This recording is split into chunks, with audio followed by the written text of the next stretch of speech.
Welcome back to BCN news. మద్యం దుకాణాల్లో పనిచేసిన ఉద్యోగులకు ఉద్యోగ భద్రత కల్పించాలని డిమాండ్ చేస్తూ అనంతపురం జిల్లా గుత్తి పట్టణంలోని మద్యం దుకాణాల వద్ద ఉద్యోగులు నిరసన కార్యక్రమం చేపట్టారు.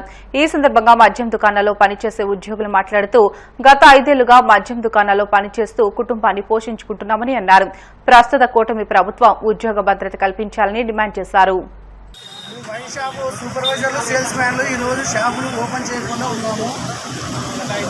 మాకు ఉద్యోగ భద్రత లేకుండా చేస్తున్నారు ఈ గవర్నమెంట్ వాళ్ళు. 5 ఏళ్ల నుంచి సంవత్సరాల నుంచి మమ్మల్ని వాడుకొని ఇప్పటి నుంచి మా జీవనాధారం ఏం కావాలి దీన్ని దృష్టిలో పెట్టుకొని ప్రభుత్వం వారు మాకు వేరే విధంగా అయినా కూడా తోడ్పాటు చేసుకొని మమ్మల్ని వేరే షాపులో అన్నా కూడా ఉపయోగించుకోవాల్సిందిగా కోరుకుంటున్నాం. ఇన్ఫర్మేషన్ రాలేదు, అందుకే ఈరోజు మేము బంద్ చేసినాము. ఎవరి ఇన్ఫర్మేషన్ వచ్చేంత వరకు నేను చెప్పలేము షాపులు ఓపెన్ గురించి. అందులో నిన్న డెపోకని వెళ్ళినామండి, మాకు ఏ రెస్పాన్స్ ఇవ్వడం లేదు వాళ్ళు. అయినా మళ్ళీ నిన్న ఈరోజు మార్నింగ్ మాకు వచ్చేసి నోటిఫికేషన్ వదిలినాడు. ఏమని 8 నుంచి 9 వరకు టెండర్లు అనేసి మేము ఏ విధంగా బతకాలి? 5 ఏళ్ల నుంచి షాప్లోనే ఉన్నాం మేము. కల్పించాలని మేము ఈ విధంగా షాపులు పనిచేస్తాం. మహాత్మా గాంధీ ప్రపంచంలోని ప్రతి దేశానికి అహింసా మార్గాన్ని నిర్దేశించిన మహానాయకుడని కడప ఎమ్మెల్యే మాధవిరెడ్డి పేర్కొన్నారు. కడప నగరంలో గాంధీ 155వ జయంతిని పురస్కరించుకుని మహాత్మా గాంధీ విగ్రహానికి పూలమాలలు వేసి నివాళులర్పించారు. అనంతరం ఆమె మాట్లాడుతూ సత్యం అహింసలను ప్రపంచానికి మహాత్మా గాంధీ చాటి చెప్పారని అన్నారు. హింసా దౌర్జన్యాలు పెరిగిన నేటి సమాజంలో మహాత్మా గాంధీ చూపిన మార్గాన్ని అనుసరించాలని అన్నారు. మన కోసం చేసుకునేది మనతోనే అంతరించిపోతుందని, ఇతరుల కోసం చేసేదే శాశ్వతంగా నిలిచిపోతుందనే సత్యాన్ని గ్రహించాలని అన్నారు. భూ కబ్జాలు, అవినీతి, గ్రామ స్వరాజ్యం అని చెప్పి గాంధీ గారు ఎంతో పెద్ద పోరాటం చేసి మనకు స్వాతంత్రం తీసుకొచ్చారు. మనము కానీ మన కింద యువత కానీ ఆయన ఆదర్శాలను మళ్ళా పుణికిపుచ్చుకొని ముందుకు పోవాల్సిన అవసరం ఎంతగానో ఉంది. మన రాష్ట్ర అభివృద్ధి అలాగే కడప నియోజకవర్గ అభివృద్ధి కోసం మనం అందరం పాటుపడి గాంధీ గారి స్ఫూర్తితో ముందుకు పోవాల్సిన అవసరం ఉంది. ప్రతి ఒక్కరికి గాంధీ జయంతి. మానవ సేవే మాధవ సేవే అనే సిద్ధాంతాన్ని నమ్మి దివ్యాంగుల అభివృద్ధికి కృషి చేస్తున్న దాతలను పలువురు వక్తలు కొనియాడారు. బుధవారం ఏలూరు జిల్లా భీముడోలు మండలం గుండుగోల్ను గ్రామంలోని శ్రీ విఘ్నేశ్వర దివ్యాంగుల సేవా సమితి ఆధ్వర్యంలో గ్రామానికి చెందిన 60 మంది దివ్యాంగులకు నెలవారీ వితరణ కార్యక్రమంలో భాగంగా సన్నబియ్యాన్ని గ్రామానికి చెందిన చీమల సుబ్బారావు, మీనా కుమారి, చీమల చిన్నారావు, నాగమణి అందజేశారు. పండ్లను రాయపల్లి సీతారాం, అరుణకుమారి, భోజనాన్ని దండు కాశీ విశ్వనాథరాజు అందజేశారు. సేవా కార్యక్రమాలను నిర్వహిస్తున్న దాతలను సంస్థ నిర్వాహకులు సత్కరించారు. ఈ కార్యక్రమంలో నిర్వాహకులు పేరుచెల్ల శ్యామలరాజు, గేదెల శ్రీనివాసరావు, అరసంకల సోములు సేవా సమితి సభ్యులు పాల్గొన్నారు.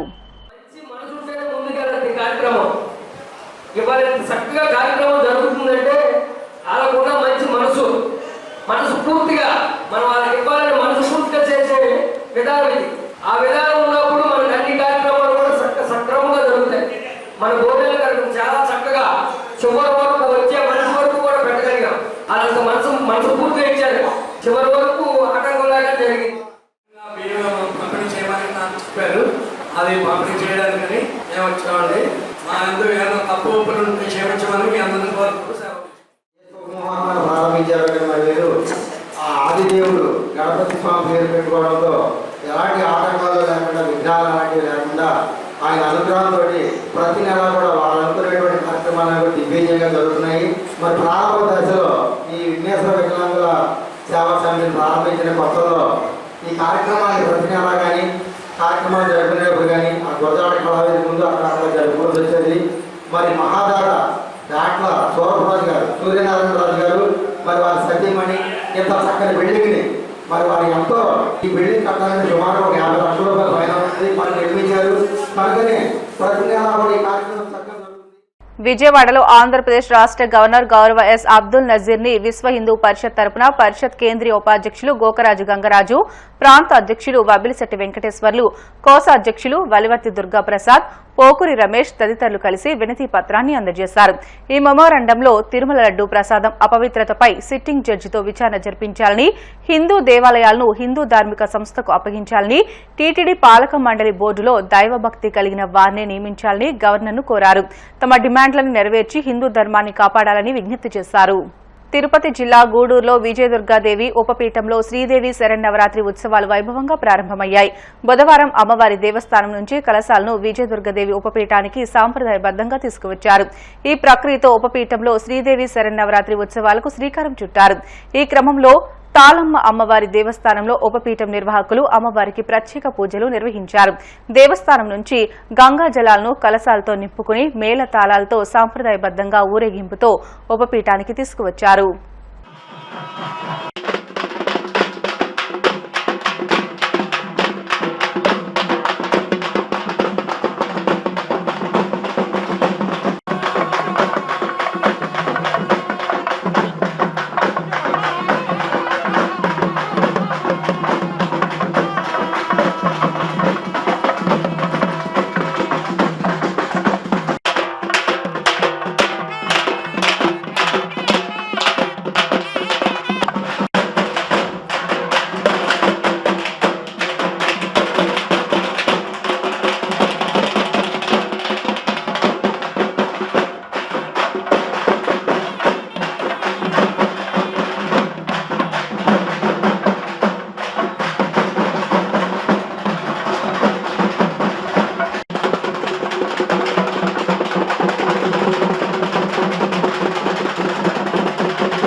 పశ్చిమ గోదావరి జిల్లా భీమవరం మండలం రాయలంలో జిల్లా రెడ్ క్రాస్ కార్యాలయం కంపోనెంట్ బ్లడ్ బ్యాంక్ కేంద్రాన్ని పశ్చిమ గోదావరి జిల్లా కలెక్టర్ చదలవాడి నాగరాణి పరిశీలించారు.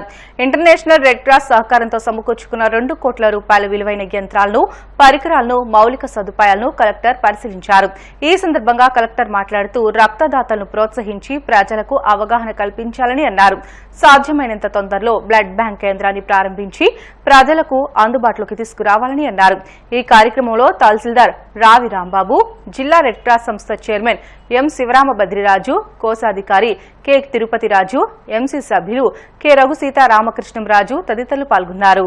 వార్తలు ముగించే ముందు ముఖ్య అంశాలు మరొకసారి. విశాఖ ఉక్కు పరిరక్షణ కోసం కొనసాగుతున్న దీక్షలు, 2వ రోజు చేపట్టిన దీక్షలను ప్రారంభించిన ఎమ్మెల్సీ ఇళ్ల వెంకటేశ్వరరావు.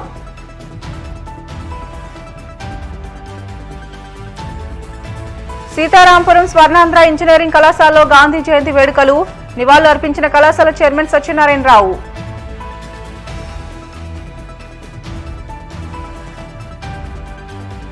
గుర్తి పట్టణంలోని మద్యం దుకాణాల వద్ద ఉద్యోగుల నిరసనలు, ఉద్యోగ భద్రత కల్పించాలంటూ డిమాండ్.